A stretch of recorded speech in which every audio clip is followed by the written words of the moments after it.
right, everyone, thank you all for joining us this evening. We're going to go ahead and get started. So I'd like to turn it over first to Chris Rankin, who is the Alumni Council President, to give a little bit of a welcome and to also start us off with a prayer.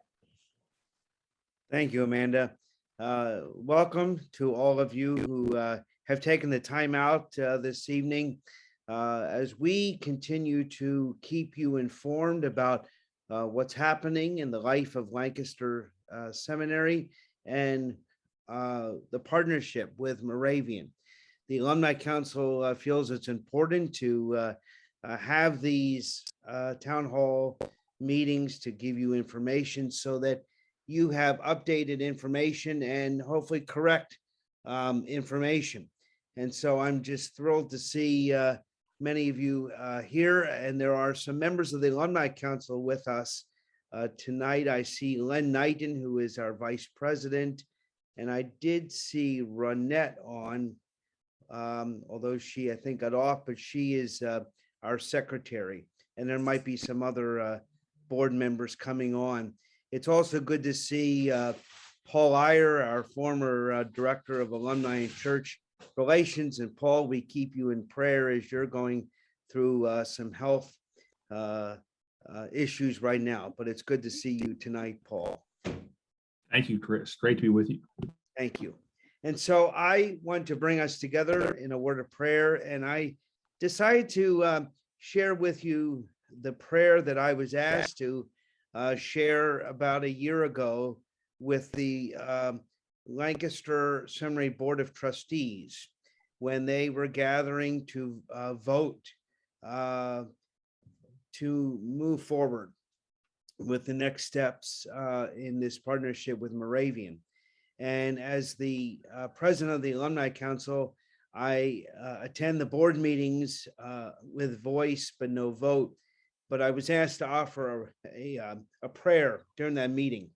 And so I thought I would share that with us tonight as we gather. And also, I just see that another member of our Alumni Council, Stephanie Thompson, is joining us. So thank you. So let us now gather in prayer. O God, our help in ages past, our hope for years to come. We give you thanks for the many ways you have been a source of strength to the leaders in the past as they were faced with difficult decisions. Be with our leaders now as they are faced with important decisions about the future of our beloved institution. May your spirit be with us, and may we catch the vision and share the joy made known to us in your Son, our Savior, Jesus Christ. Amen. And Amanda, I'll turn it back to you. Wonderful. Thank you, Chris. And thank you all for joining us tonight. Where, as Chris said, we're very excited to be able to bring everybody together, share some updates, and also answer some questions that you may have. For those of you who I haven't gotten to meet yet, my name is Amanda Maenza. I serve as the Executive Director of Alumni and Family Engagement at the Moravian University, and that now extends to Lancaster. So I'm very excited to be starting to meet some of you. I get to work with the Alumni Council and have had a great time with them, but I'm excited to see all of you on tonight as well. Just a couple housekeeping items as we move through this evening. As you noted, this is being recorded, so we will be sharing this out afterwards for anyone who wasn't able to join us. I'd ask that when we have our presenters speaking, if everybody could just keep themselves muted just to cut down on any background noise. You're more than welcome to keep your camera on, turn it off. That's totally up to you. For this evening, we'll have two presentations. So just a little bit of information about what's going on, provide some updates, and then we will open up the question and answer session. If you think of questions during the presentation, please feel free to put them in the chat. I'll be monitoring that, and we'll make sure that we get all of those answered. If you would like to ask your question live during the Q&A, you can just use the raise your hand feature, which should be down at the bottom of your screen, or put it in the chat that you have a question, and we'll kind of monitor that and make sure that everybody gets an opportunity to ask those as well. If anything should come up after this event that you think of, please always feel free to reach out, whether it's to me, whether it's Heather, Vanessa, Chris, all of us are here to help answer those questions as we move through this as well. So without further ado, I'd like to go ahead and get started this evening and introduce our Dean and Vice President of the Seminary, the Reverend Dr. Heather Vacek. Heather, it's all yours. Thanks, Amanda, and thanks, Chris, for that opening prayer. It's good to see you all. I see a number of faces I know. There are faculty, staff, and board members who are here, and I love that the Lancaster community includes those sort of dual relationships as part of the alumni base.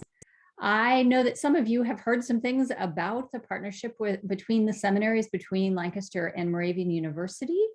But I know this will be newer to some of you. So I thought I'd run through some of the basics, some of the details, and then give a little bit of an update. And Vanessa and I will leave plenty of time for questions as we close.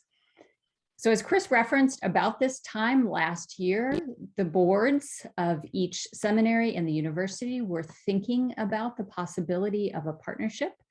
Final approval for the partnership happened by the boards in June and required a vote by the northern province of the Moravian Church, which took place on July 10th. And it was July 28th when things moved into the official next step. And so we are heading toward month 9 of the official partnership, with conversations going on much further. Almost since my first day on the job as Dean of Moravian and Lancaster Theological Seminaries, I have therefore been thinking about the well-being and the faith, and thinking about the faithful stewardship of both institutions. I am ordained Moravian, that is my tradition, and served on the board. When I first applied to the open dean's position at Moravian, it was a one seminary job. But because I was a board member, I knew there was a possibility of working with 2 seminaries. And I have to say, I was hopeful that this would come to pass, and am delighted to have 2 seminary communities to think about and to work with. You hear us talk about partnership, you hear us talk about consolidation. Consolidation is a little bit of a clunky word, but it is the legal term in the legal documents of the nature of the partnership. We don't call this a merger legally, because legally in the state of Pennsylvania, if 2 schools merge, they can't grant degrees for 2 years because they're considered to form a new entity. And we have students in both institutions and want to continue to grant degrees. So officially a consolidation, but a partnership, thinking about how to work together. The consolidation is a many-year process. It has a number of different components, and I'll talk just a little bit about a few of those. And again, we'll welcome your questions later. There are, of course, legal, regulatory, and accreditation approvals. And so there has been a flurry of activity since this past summer, making sure that we have, to the Pennsylvania Department of Education, to the Middle States Commission on Higher Education, and the Association of Theological Schools, all of the documents and details that we need. And again, those are the main things that will drive the stages of consolidation. And even though some of that will take a number of years to work through, from the beginning, from the earliest days, we've started the process of getting to know one another across ends of 222, a well-traveled road by a number of folks between Lancaster and Bethlehem now. We have started to share some positions between the seminary and between the university. This is a way to both bring efficiency, but also expertise. So let me name a few examples there. The Reverend Dr. Diane Bogues, you may know, is serving as the Senior Director of Joint Seminary Enrollment and Financial Aid. Meg Graham, who in a marketing communication role also has responsibility for both Lancaster and Moravian Seminary. And shortly, Melvin Baber will step into a shared field education supervised ministry role across the seminaries. And so I am loving this sharing of seminary personnel. This also extends to the university with folks like Amanda, who are bringing their very specialized expertise in working with constituent bases to the work of the seminaries. So stay tuned for more of these kind of Staff changes over time. I have been thinking about staff changes in about 6-month intervals as we adjust as needed as the consolidation continues. Structures will continue to shift a little bit. Lancaster, for its history, throughout its history, has been a standalone and independent seminary. It now joins Moravian Theological Seminary as an embedded school within Moravian University. And so we might think about the seminaries as sibling seminaries sitting within Moravian University. There's lots of activity underway in terms of systems migration. This either is or isn't the exciting part of the consolidation, depending on your vantage point, but this is everything from HR and financial systems to the student information systems and the teams that are responsible for those systems, and the data that sits within them are incredibly busy making transitions and making sure that the data integrity and gaining the efficiency of the system integration is steady.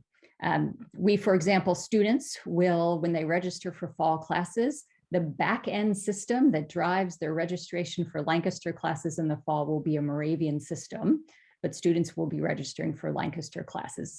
Those are the kind of things that won't necessarily be visible to the outside world, but have taken a lot of activity. Faculty from each seminary are thinking hard about the future of the curricula. We have 2 great sets of curricular offerings at each institution, but are thinking about what a shared offering might look like throughout the fall. The faculty's met every other week by Zoom at lunch on Thursdays, or we're now meeting weekly with the leadership of Julia O'Brien, Catherine Williams, Vanessa from Lancaster, Deborah Appler, an Old Testament faculty member, and Bridget Abell, a New Testament faculty member, to help guide us through curricular work that will probably span a number of years. And I anticipate maybe a fall 2024 launch of a new curriculum, so which would mean it would be announced the prior year. And again, there's nothing broken here in the work of the 2 schools, but thinking about how to bring the best institute of each curricula together. Let me name a couple other basic things which you may have heard along the way, but they bear repeating.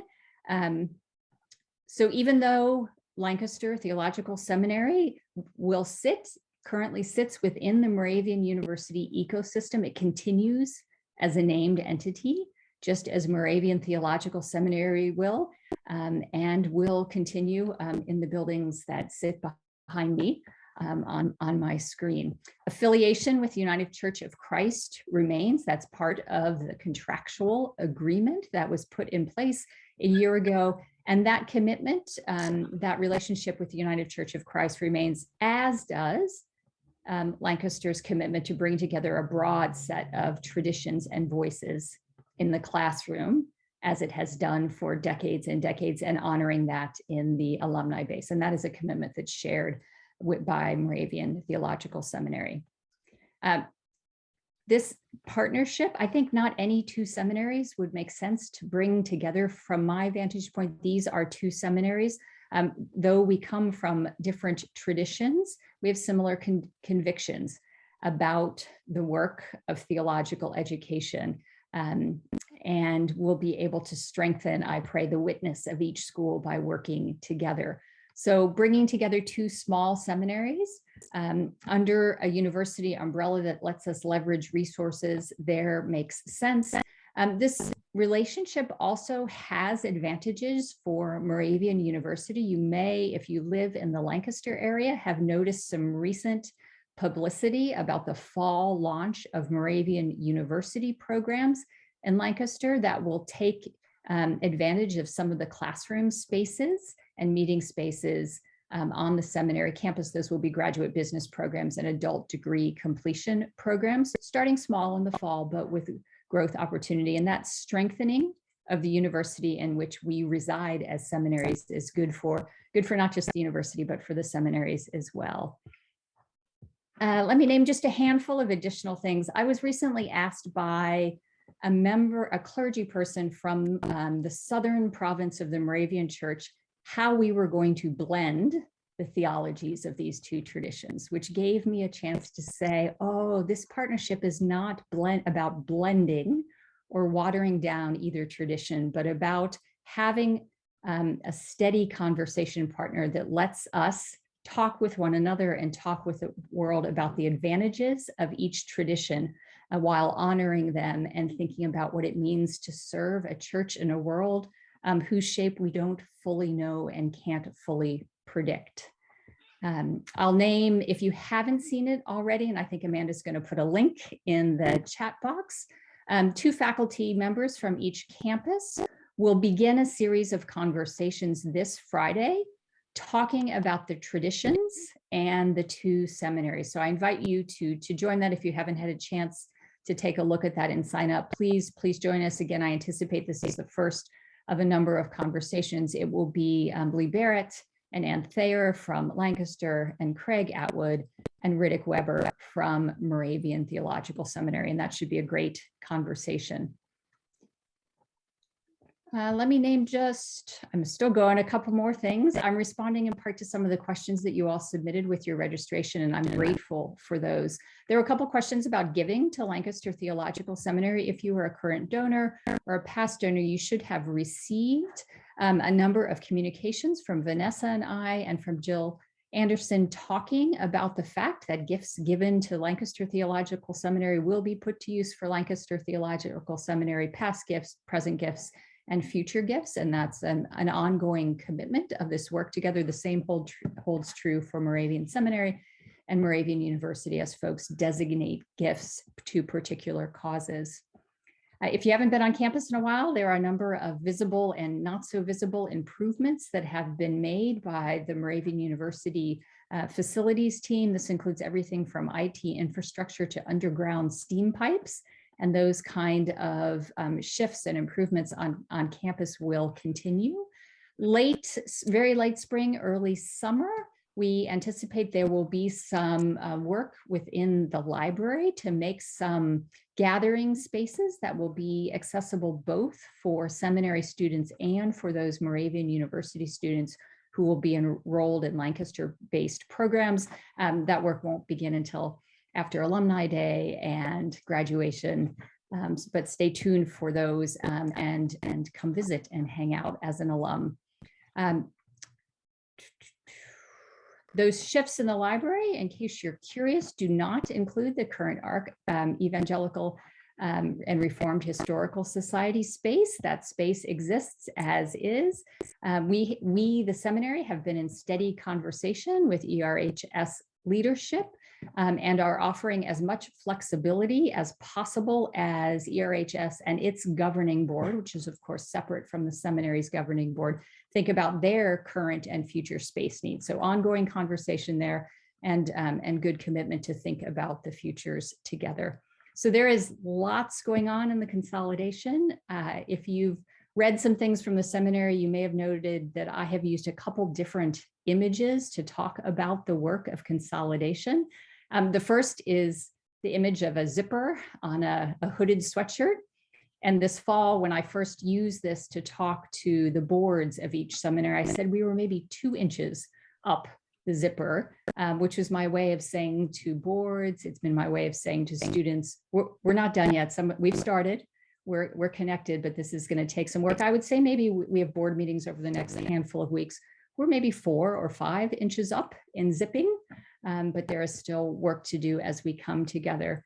The other image I have used is about a duck sitting on water that looks very calm on top and whose feet are paddling wildly under the water. And depending on where you are in the system, you may have the above water or below water view of the duck. For students who day to day are receiving formation instruction in classrooms in Lark, they may be seeing the top of the duck where things look a lot the same.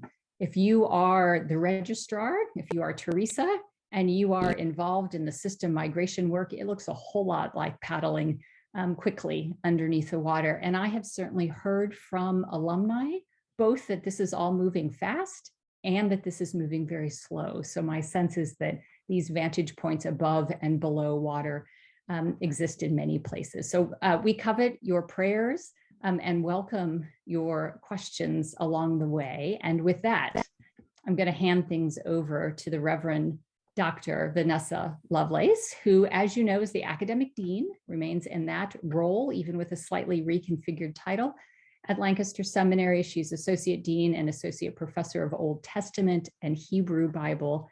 And here's my plug for her recent talk, which was great. She gave the name lectureship recently. She gave the Genevieve Stout Intercultural Lecture at Elmhurst University a couple of weeks ago, a lecture titled Race, Gender, and Nation and the Politics of Belonging.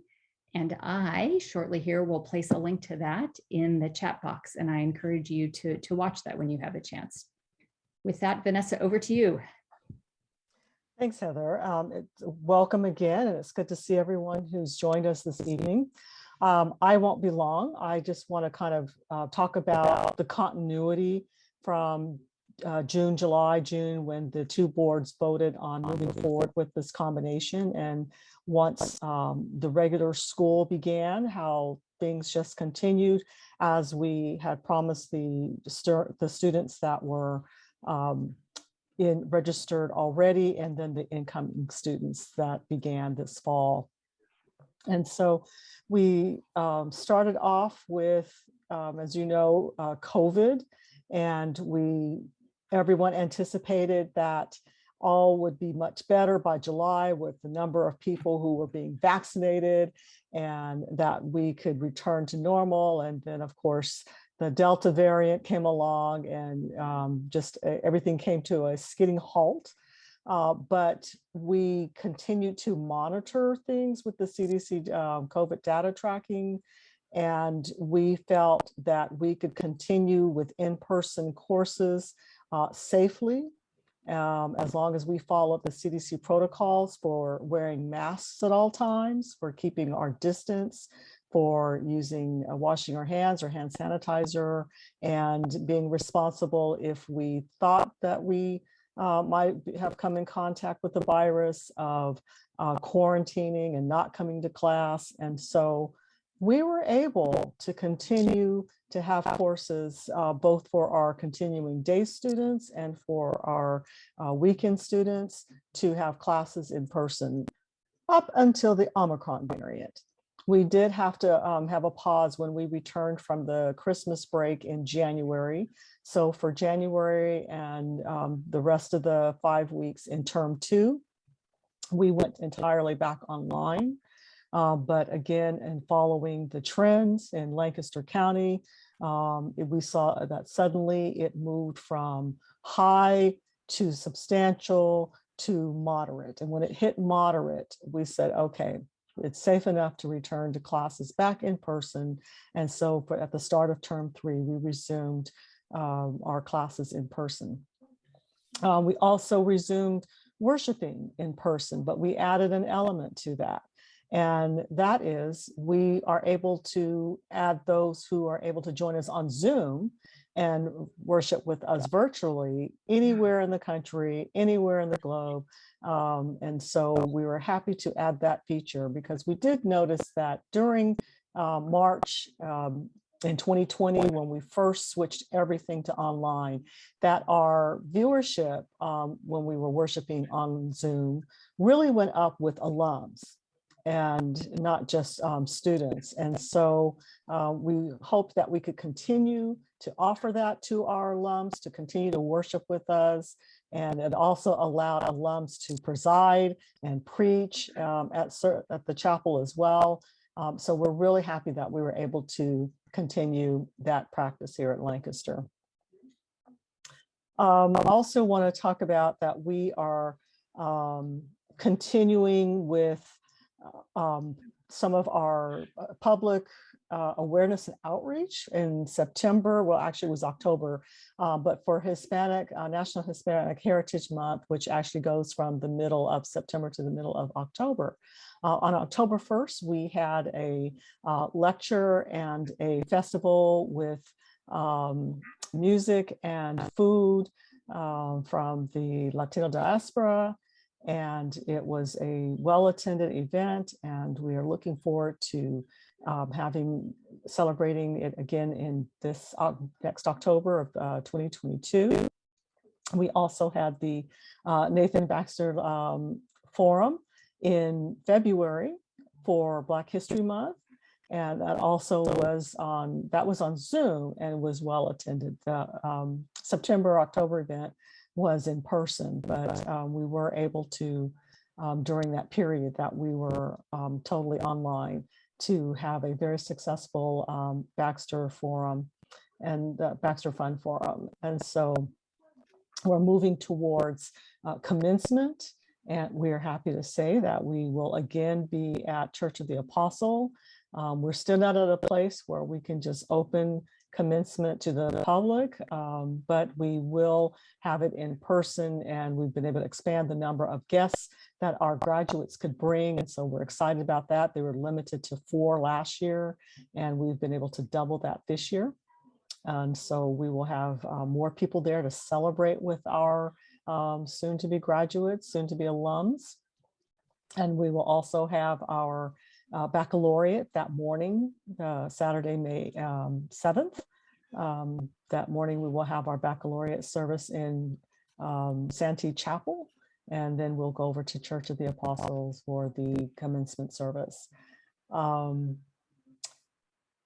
So is there anything else that I missed? Our student seminary and community council has continued to be active and to build community and provide different activities for our student body. They've also reached out to the students at Moravian Theological Seminary, and so they've done some self-care, which was joint, and they're having a end of the year party after the classes end on the last day of class in April, and they're going to have food and they're going to have music out on the lawn area. And so we are continuing to continue life in the seminary as we've done before. Another addition, some of you may be aware that we paused the day schedule for a year. The intent was for that to be temporary. This was before we knew about the combination, for us to see how we could strengthen that with the lower enrollment that we were having with the day program.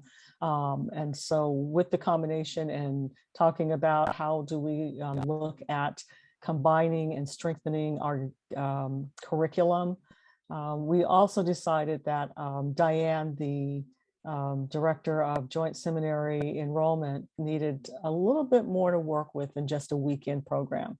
And so we have resumed the day schedule for those who would like to take classes during the weekday and in person. And so if you know someone who maybe hesitated because they couldn't do it on Friday and Saturday, encourage them that we do offer the day schedule again.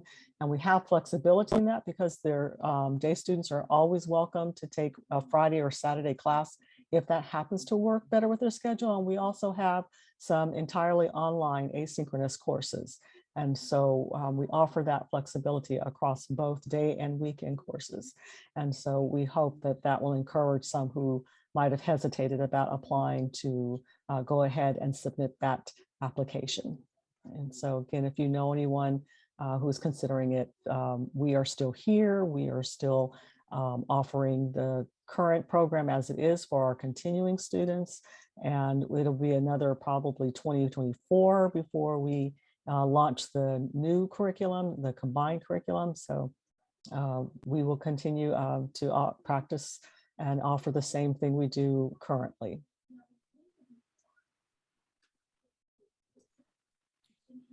Thank you both to Vanessa and Heather for providing those updates. I'd like to open it up for questions. So again, you can either submit your question in the chat box and we'll have somebody answer it. Or if you'd like to raise your hand, you can do that. There's a button at the bottom of your screen called reactions, and you can click raise your hand, and then we'll call on you to ask those questions live. And it looks like, Paul, you've got yours up, so we'll go ahead and start with you. Thanks, Amanda. And it's great to be with you all. Delighted to hear about some of the positives that are emerging in this new confederation. I guess that's not the official term, is it? That it is happening with seminaries. I was eager. I guess I'm recalling that during the 7 years I was alumni director, about this time of year, things were particularly hectic around the alumni office with the alumni council and the management staff in preparing for Alumni Day, which loomed pretty close on the calendar. And so I was eager to hear what was happening this year for Lancaster Seminary Alumni Day. Sure. So Chris and I can certainly answer this together, but it was part of my remarks to close us out today was some information about that. So Alumni Day will be held on Friday, May 6th, right before graduation.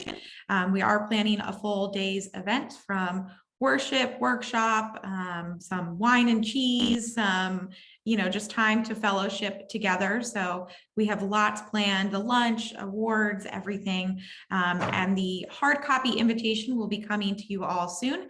And there should also be some electronic information that will be sent out towards the end of this week, beginning of next week.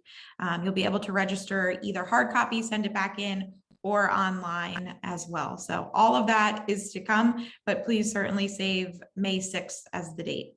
The Alumni Council has been doing an incredible job. They've put together all the workshops, the worship service. So I am very thankful for all their help and teaching me about what the Alumni Day at LTS really looks like. So I'm very appreciative of that. Chris, I don't know if you have anything you want to chime in there too. Well, just to add a little bit to maybe whet your appetite, that back in 2019, we were starting to work on a plan for the 2020 event that obviously went virtual. And so we held off. We wanted to lift up and celebrate LTS's long history and tradition of worship and the arts because of the recent renovations to Santee Chapel.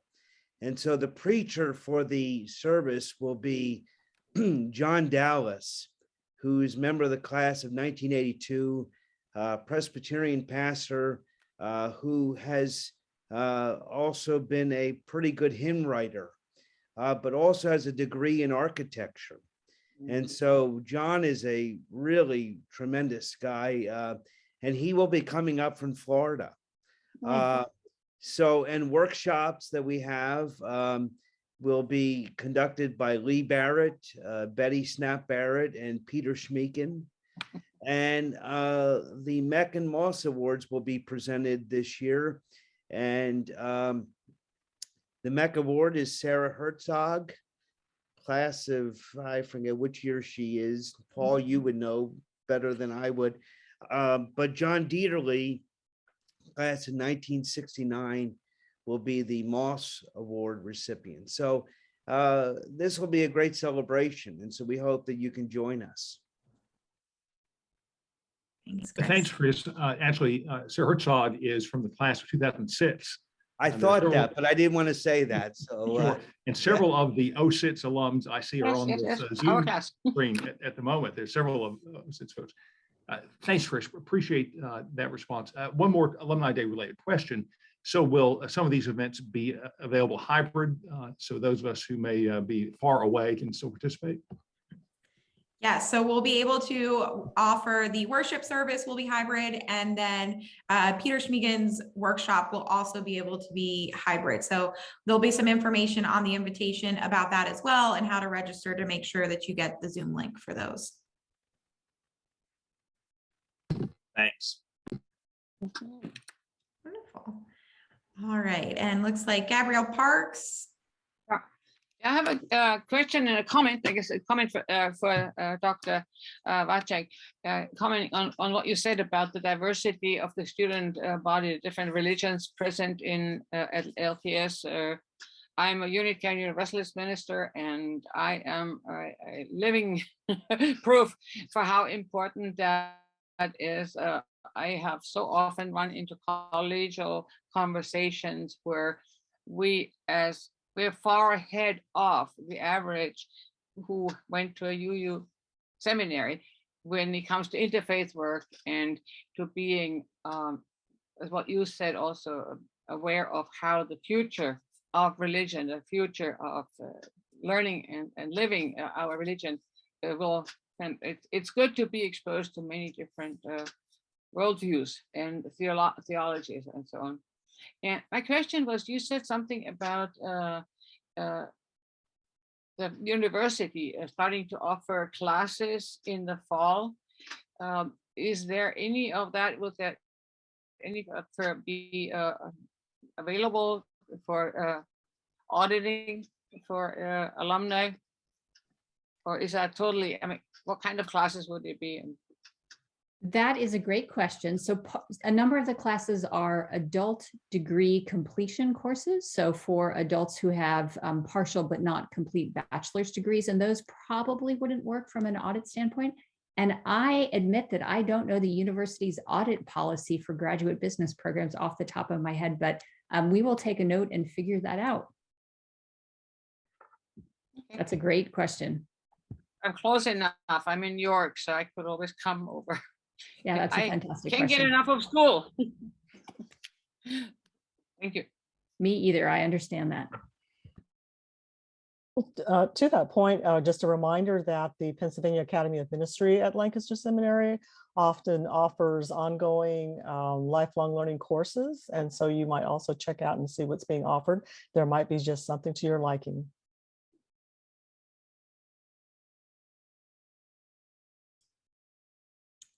Okay, other questions that anyone has, if you'd like to unmute yourself and ask or put it in the chat, we're happy to answer those.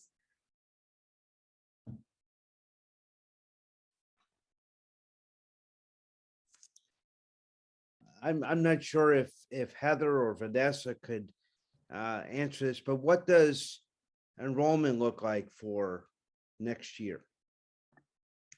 Enrollment is pretty steady, we just saw some new ATS reports that came today. Overall in our peer group, we've seen some dips in enrollment this academic year, which is not totally a surprise given pandemic, but we're holding pretty steady. And at the moment, projecting pretty steady moving forward. We are, as you may know, in the process of adding to the team that Diane Bogues leads with an admissions counselor on each seminary campus. And with those folks in place, we'll work on some revised enrollment projections. And hopefully some dust will have settled, not just from consolidation, but from COVID. As well as the continuing to offer the day courses. We did take a slight dip in not offering the day enrollment or the day schedule classes. And so we hope that we'll see an uptick in some of the enrollment from that side.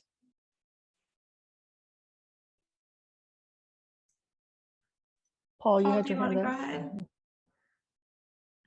Thanks. I did have another question, and I'm again really grateful to hear so many of the positives about what's happening as the two institutions combine their strengths and find a way to move forward. I did have a question about the governance of the combined institutions, and I actually had raised a little bit of this concern when Eric Horner had reached out to me after the, I guess, the first alumni town gathering that took place at the time the combination of institutions was announced.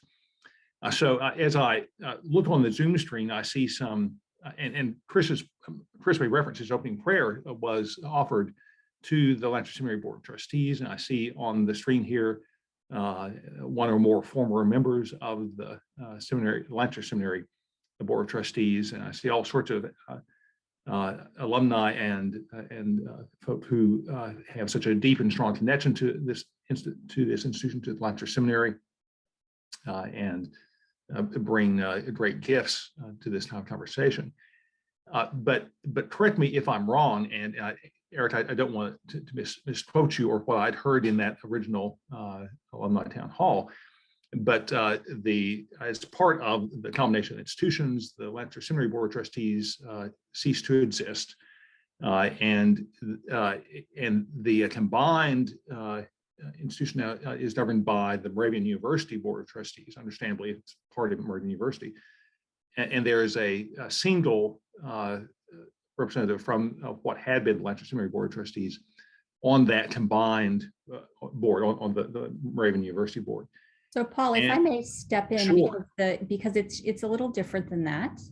So at the July date when the formal consolidation began, there was a shift in membership of the Lancaster Theological Seminary Board, with some Moravian seminary trustees coming on to the reconstituted board and some Lancaster Seminary trustees stepping off the board. But an independent Lancaster Theological Seminary Board continues, because Lancaster Theological Seminary in this consolidation timeline remains a legally separate entity. And so in fact, this Wednesday afternoon, the Lancaster Theological Seminary Board meets for its spring meeting, and the committees of that board have been meeting along the way. The board right now is chaired by Betsy Miller, the Reverend Dr. Betsy Miller. She also chairs the Moravian Seminary Board. Moravian University has a unique board structure in that Moravian Seminary has a separate board from the university board that then meets together with university board members in what's called a joint board. So depending on the stages of the consolidation, the Lancaster Theological Seminary Board will continue to be a separate entity from the Moravian Theological Seminary Board and from the Moravian University Board, which did, in the person of Brian Bottager, gain a member after the consolidation. So there is a Lancaster member who joined the university board, and those two separate seminary boards persist together. Betsy is working very hard on behalf of each seminary to form a functional board to steward each seminary as it partners, but to do that as independent board structures. So if that helps a little bit in the structures which remain separate, and so that governing board governs Lancaster Theological Seminary or Moravian Theological Seminary as separate entities, until which time they may, although this isn't definite yet, may merge into a single seminary board governing both named seminaries within the university and next to the university board. So this is, from my vantage point as a seminary dean, a real advantage being an embedded seminary at a school that doesn't just have an advisory board, but has a legal board for the seminary. And it's a relatively unique structure within embedded seminaries. And I'd like to add that on the Lancaster Seminary Board, the co-chair is Freeman Palmer, who's the South Atlantic Conference minister of the United Church of Christ. And so we do have that UCC or Lancaster representation. And Paul, you may have been headed toward a question, but I wanted to interject that board structure information as you were going. No, that's really helpful, Heather, and I apologize for having misunderstood that structure. And I think that points toward the question that I was going to ask, which was, maybe it was more of a suggestion to highlight the Lancaster Seminary's representation in decision-making. And it's great to hear that Lancaster Seminary Board continues. Again, I apologize for my confusion. Perhaps there are others who are confused about that as well. And that's a source of reassurance. And maybe there are ways to showcase that connection at Alumni Day and in other settings. Thanks. Yeah, great. Thanks. It is complicated on many levels. So continuing to communicate repeatedly and clearly is important. I see Eric, you're unmuted there. I'll just add that if you look at it takes 5 or 6 PowerPoint slides to show the transition of the boards. So, and the Moravian University and seminary structure is quite unique. So, but I think Heather did a nice job of explaining it. So.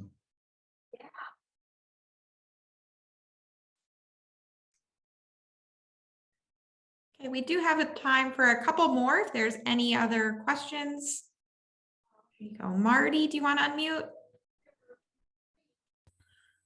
Yeah, when we were talking about people looking for more school, don't forget, there is a Doctor of Ministry program at Lancaster Seminary that you can do from anywhere in the world with just 2 weeks on campus. A great program, and it's so great to see so many Doctor of Ministry folks on this call. So don't forget, Gabrielle, I don't know where you went, but if you're looking for school, come on over.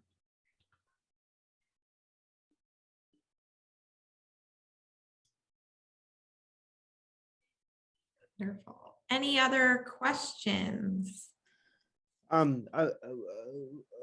Let's see, Amanda, I want to make a comment and then I'll ask a question. It's something in response to Paul Ayer's question. I just want to say that this past year, my involvement on the board, I've been very just impressed with how the folks from the Moravian side have really listened about Lancaster. And, you know, Lee Barrett has given them a tour of the seminary. And, you know, I just have been really blessed. And, you know, I remember sitting down, I think it was in November and before the meeting, and we had lunch and just to hear the questions raised.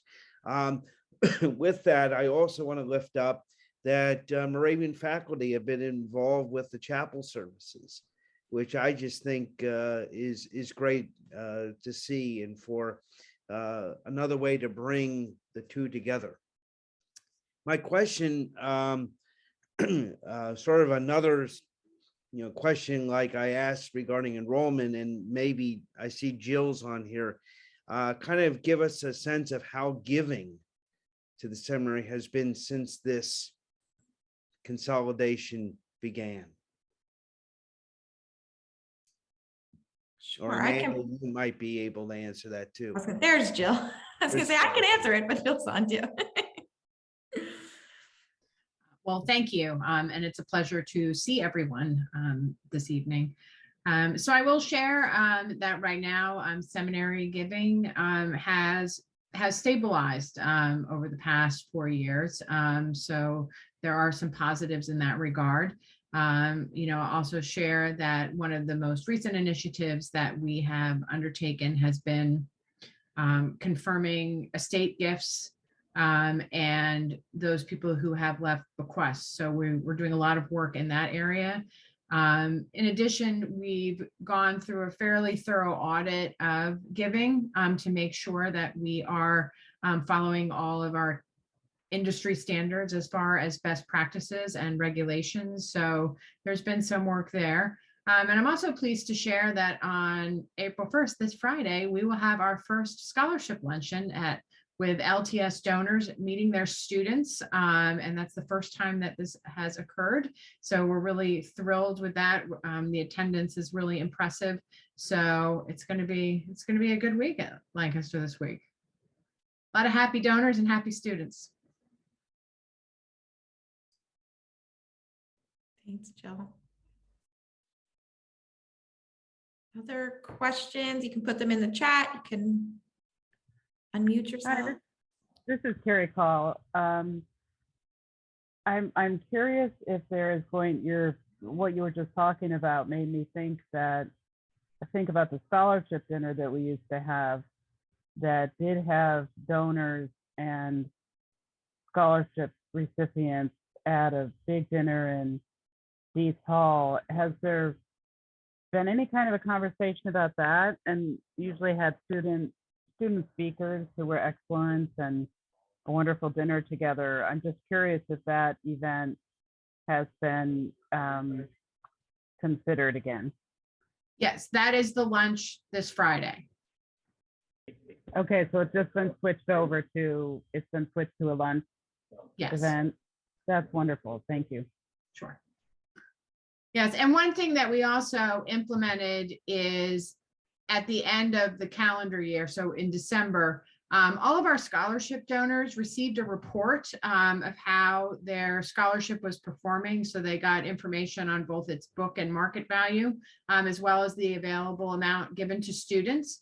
They received a profile of the students that received their scholarship, in addition to a thank you note from those students.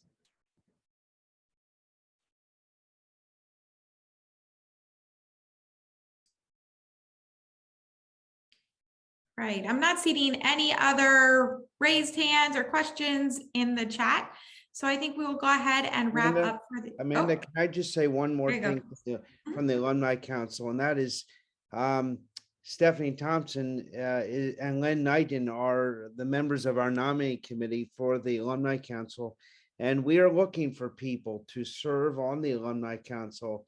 And this is, I think, a very important time to be serving on the Alumni Council. So you can reach out to Len or to Stephanie or to Amanda or to myself, and we will make sure the nominating committee gets in touch with you, because I really think now is such a very, very important time for the council to be involved and to help share with the wider alumni base about what's happening. So please consider being involved and connected to the seminary at this time. Thank you. Absolutely.